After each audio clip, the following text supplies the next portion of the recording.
Today on the Playbook Podcast, he finally did it. Donald Trump makes his move against Vladimir Putin. Meanwhile, in DC, he's demolishing half the White House. And what we're watching on Capitol Hill on day 23, count them, of the government shutdown. Hello, I'm Jack Blanchard. Hey, and I'm Dasha Burns. It is Thursday, October 23rd. And this is the Playbook Podcast. Nice to see you back, Dasha. We'll talk about the White House in a minute, but it must be quite a noisy place for you to work over there at the moment. Not the most peaceful environment, though it hardly ever is, I have to say. It never was, exactly. But now we have an actual demolition job going on. We'll get into that in a minute. Let's talk about something much more serious, which is the war in Ukraine. And we saw big movement, Dasha, from Donald Trump last night.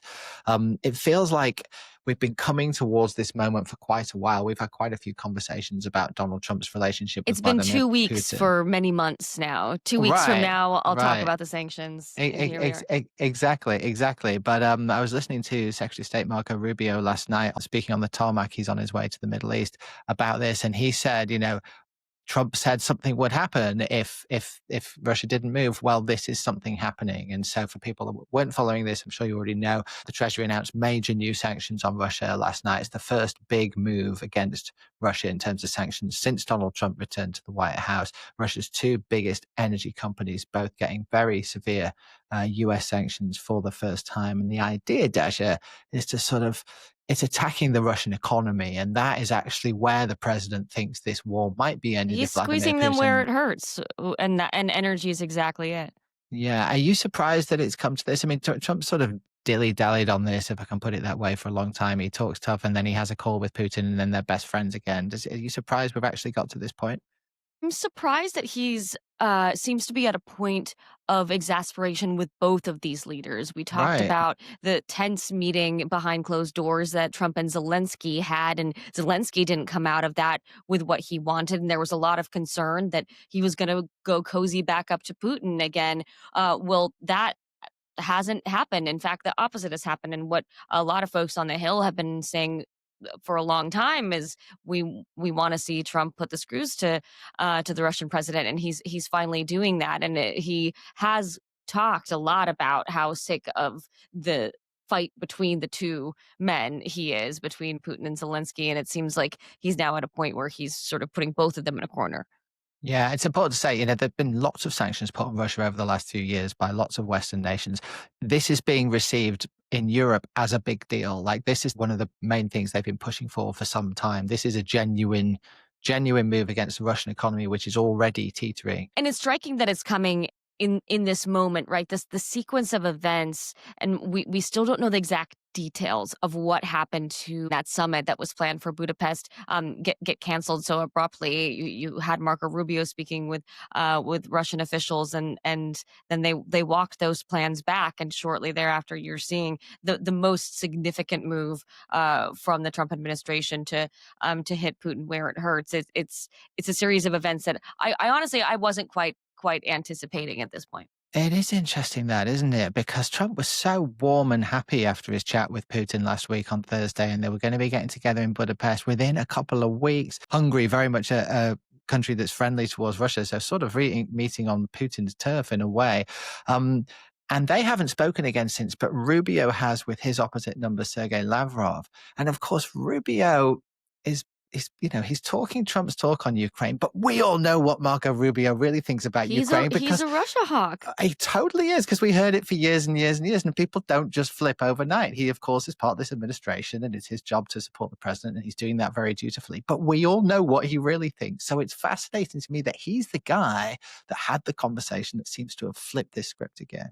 And again, let's remember that this has happened over quite a significant amount of time. President Trump has been threatening taking more action against Russia forever. People in Congress, Lindsey Graham's been tearing his hair out. But that's also what's interesting about the way that Marco Rubio works in this administration. He does not hit the president over the head with what he thinks he should do. He guides over time, but it seems on multiple issues, Trump is sounding a whole lot more like Marco Rubio than some of his more isolationist advisors, both on Ukraine, on China, and also we'll talk about it in a little bit, but on Latin America as well. The other thing that's happened this week that's now very interesting in this context, Dasha, is that Ukraine has hit Russia deep inside Russia, its energy plants, with British-supplied long-range missiles. The Wall Street Journal reporting last night that they were able to do that essentially with the tacit support of the Trump administration. It's not something that's happened before. Now, Donald Trump came out very hard against this report, said it was fake news. He hadn't sanctioned this particular missile strike. But if you look at the nuances of what the journal is actually reporting, it would seem that America has sort of essentially allowed this to happen. And the timing of it to me is very interesting, given, this is also the moment that the US is finally moving on sanctions. Feels like Trump is actually turning the screw. And he sounded frustrated last night. I was listening to him in the Oval Office. He said, I talk with Putin and everything's great. And then nothing ever happens. And people have been saying to Trump for months, this guy's playing you for a sucker. And he hasn't wanted to believe it. He sounded last night like he was kind of coming around to that way of thinking. Yeah, it certainly feels like it's hit a fever pitch. You bet.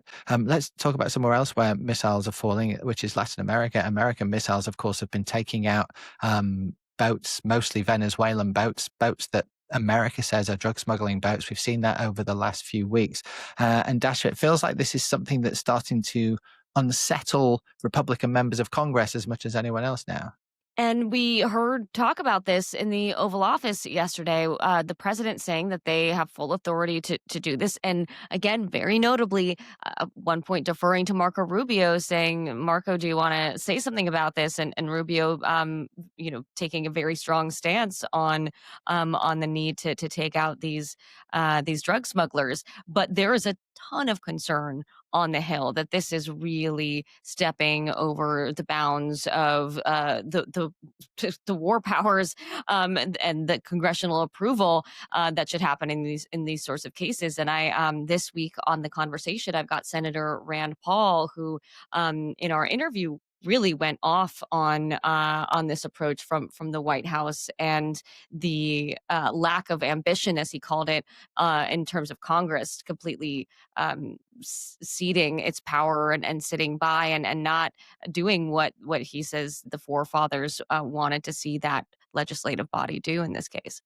Yeah, and the language that Trump is using against Venezuela and increasingly now Colombia as well is worth keeping an eye on because, as we've said many times, this is a guy that's prepared to, push the boundaries wherever he can. And although he used to talk a big game about no more forever wars and all the rest of it, he's looking pretty punchy in Latin America at the moment. So I think we'll need to watch that closely through the year. But let's talk about something much closer to home than that, Dasha. Somewhere where you're working every day, somewhere where we will walk past every day. I can't believe he's knocking down half the White House, but here we are today. It's actually happening before our eyes. The Miley Cyrus Wrecking Ball song is like going off in my head as we talk about. I mean, yeah, we mentioned, I think it was earlier this week, about like the metaphor of like, Trump knocking down walls in the White House. I don't think we realized like actually just how apt the metaphor was and how massive the change really is. And it is so apropos. It's such the picture tells 1,000 words, right? Of how much he is just completely unearthing and demolishing all of these norms, including what the White House looks like. We were all of the understanding when he announced this ballroom was going to be built back in the summer that it wasn't going to involve massive destruction of existing White House buildings. Then it was going to be the facade of the East Wing, i.e. just sort of, it looks bad, but it's kind of just the front bit, guys. We learned yesterday, courtesy of the New York Times, that no, the entire East Wing of the White House is being demolished. And literally right now, like in the next couple of days, it's going to be gone. You're going to come into work on Monday, Dasha, and it ain't going to be there anymore. And no one really talked about this in advance very much. The way Trump was talking about it yesterday, very casually. Oh, well, it turned out it was easier just to do it this way. And the president said he was asked, like, have you been transparent enough about this? He's like, transparent. I've shown these plans to like anyone who would listen. Which is actually true. Believe that. Yeah. Which is true. People say they go in, he's waving them around, he shows them to leaders, he's got the models up on his desk. I genuinely believe that he doesn't see any problem here. And was talking with Meghan on the podcast yesterday about how hard the White House spin machine has come out on this. We've seen them pushing back very, very, very hard on this story, saying it's all fake outrage, and they keep publishing these fact sheets and blogs and stuff showing how all past presidents have reshaped the White House. All of which is completely true. Of course they have, but the scale of this, the lack of any sort of consultation or anything, as if you were just knocking down the shed in your back garden because you want to build something new. I mean, even to do that, certainly where I live, you kind of have to go through a whole process just to be allowed to do that. Although in this case, like, he can do this, can and do it. it's he's not using taxpayer money. This is going to be privately funded, which Absolutely. also changes, the conversations that he would have needed to have with Congress on the funds here. So yeah, and all of the Trump allies, I think, were given that list of past presidents. Every channel I turned to when people were asked about it, they listed Obama did this, Biden did this, like went into the nitty gritty of like every bit of renovation that has happened at the White House under past presidents. So they're definitely playing like very aggressive defense on this. But we'll see how it turns out. Jack.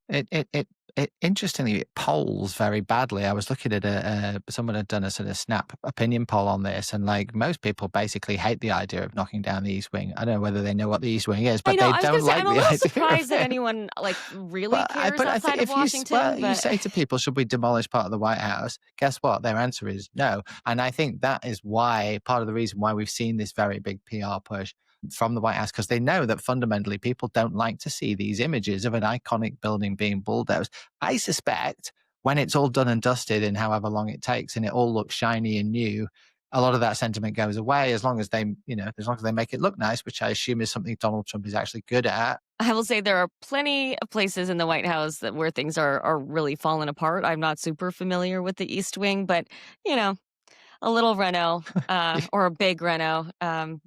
You think it's about time. There you go. Okay. People who work in the White House, happy to see it happening. Let's talk briefly about the government shutdown. It's day 23, and needless to say, there's no end in sight. We've been saying it every day on the podcast.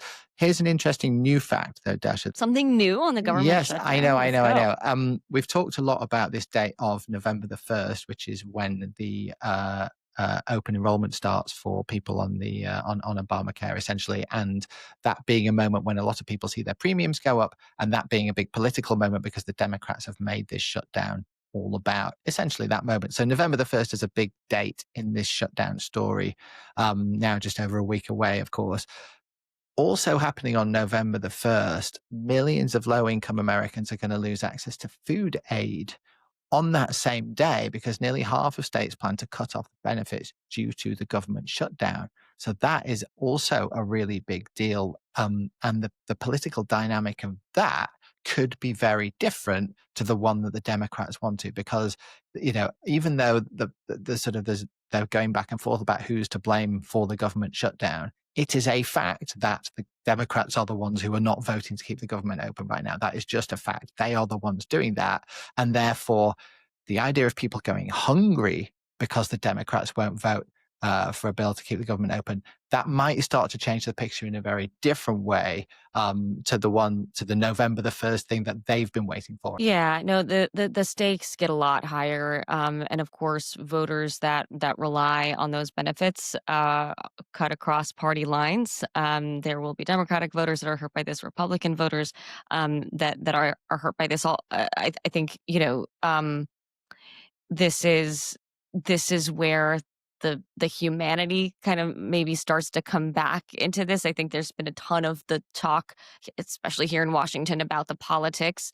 But when you see people, I mean, we've already been seeing reports of federal workers in food lines and food pantries running out of supplies. I mean, I do think we forget when we're like sort of counting down the days and everyone is hammering their talking points that this is really real for a lot of actual humans.